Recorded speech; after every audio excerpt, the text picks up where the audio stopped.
आज का वचन। सुसमाचार संत मत्ती अध्याय 6 पद संख्या 1 से 6, 16 से 18। सावधान रहो, लोगों का ध्यान आकर्षित करने के लिए अपने धर्म कार्यों का प्रदर्शन न करो, नहीं तो तुम अपने स्वर्गिक पिता के पुरस्कार से वंचित रह जाओगे। जब तुम दान देते हो तो इसका ढिंढोरा नहीं पिटवाओ। ढोंगी सभागृहों और गलियों में ऐसा ही किया करते हैं, जिससे लोग उनकी प्रशंसा करें। मैं तुम लोगों से यह कहता हूँ, वे अपना पुरस्कार पा चुके हैं। जब तुम दान देते हो तो तुम्हारा बायां हाथ यह न जानने पाए कि तुम्हारा दायां हाथ क्या कर रहा है। तुम्हारा दान गुप्त रहे और तुम्हारा पिता जो सब कुछ देखता है तुम्हें पुरस्कार देगा। ढोंगियों की तरह प्रार्थना नहीं करो, वे सभागृहों में और चौकों पर खड़ा होकर प्रार्थना करना पसंद करते हैं, जिससे लोग उन्हें देखें। मैं तुम लोगों से यह कहता हूँ, वे अपना पुरस्कार पा चुके हैं। जब तुम प्रार्थना करते हो तो अपने कमरे में जाकर द्वार बंद कर लो और एकांत में अपने पिता से प्रार्थना करो। तुम्हारा पिता जो एकांत को भी देखता है तुम्हें पुरस्कार देगा।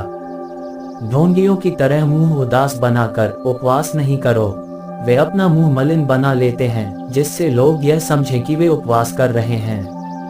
मैं तुम लोगों से यह कहता हूँ, वे अपना पुरस्कार पा चुके हैं। जब तुम उपवास करते हो तो अपने सिर में तेल लगाओ और अपना मुंह धो लो, जिससे लोगों को नहीं, केवल तुम्हारे पिता को जो अदृश्य है ये पता चले कि तुम उपवास कर रहे हो। तुम्हारा पिता जो अदृश्य को भी देखता है तुम्हें पुरस्कार देगा। यह प्रभु का पवित्र सुसमाचार है।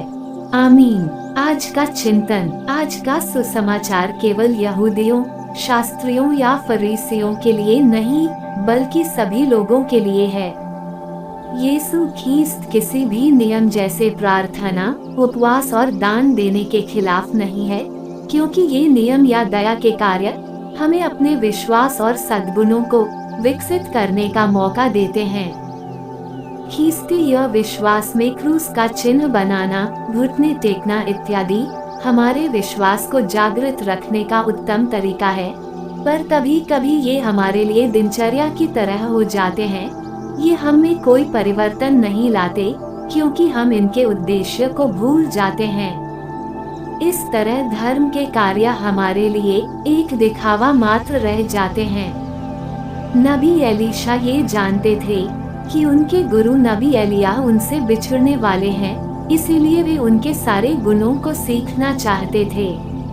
यहाँ तक कि जब नबी एलिया स्वर्ग में आरोहित किए जाने लगे और उन्हें कुछ मांगने को कहा गया, तो उन्होंने कहा, मुझे आपकी आत्मिक शक्ति का दोहरा भाग प्राप्त हो। इस तरह उनका एकमात्र ध्येय केवल ईश्वर के प्रति अपनी पवित्रता को पूरी दोहरी शक्ति से बरकरार रखना था। ठीक उसी प्रकार आज हमें निमंत्रण दिया जा रहा है कि हम भी अपनी पवित्रता में प्रार्थना, उपवास और दान देने के कार्यों द्वारा बढ़ते जाएं और ईश्वर की स्तुति करें। आमीन।